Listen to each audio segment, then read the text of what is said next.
Hi, I'm Dr. Johnson here at Compassionate Care, and this is Buddy. And he is going to help me answer some questions along with Anya off camera here. She's going to ask me some common questions that we get from our clients about pain, medications, and dogs and cats. So, Dr. Johnson, how do I know what medication is safe for my dog? So typically what we're gonna have you guys do is consult with your veterinarian for sure, because there's a lot of different types of pain medications out there, and not every one medication is going to be appropriate for the things that we're treating. So you want to kind of sit down with your veterinarian, have a good head to toe on your little pet there, and then they can identify exactly where the pain is, how severe it is, and what would a good plan treatment wise be moving forward. So that's going to be something that we're going to want to do for them. Yeah. Can I give my dog NSAIDs? There are lots of NSAIDs out there. I would say that we stay away from human medications in dogs. We have a lot of veterinary appropriate medications, so no Tylenol, no Advil, ibuprofen, all of that sort of thing.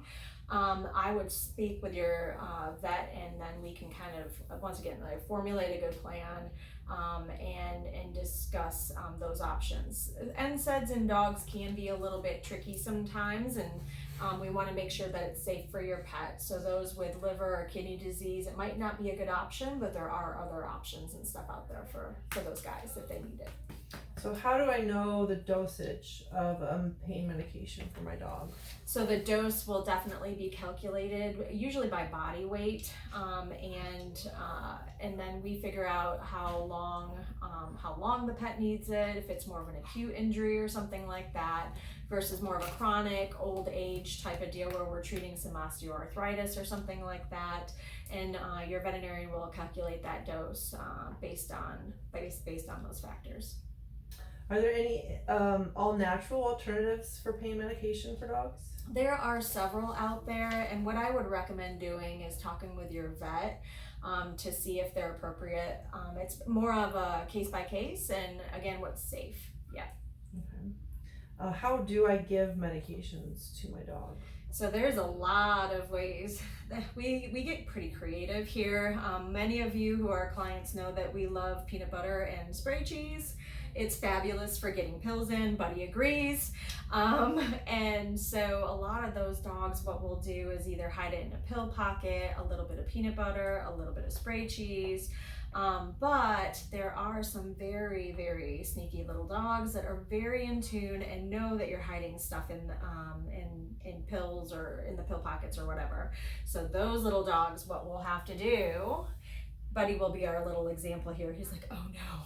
So what we will do, as my poor Buddy dog is going to show us, is we're going to open their mouth and we're going to pop that pill right down there, just like that. And he's very embarrassed now. So, but there's lots of different ways to get it in. So if you have any worries or any trouble and it's just not working out in your household, certainly give us a call and we can teach you some other neat little tricks that we have in getting medications in pets, because it can be a chore sometimes. So do I need to bring my dog to the vet to get pain medication?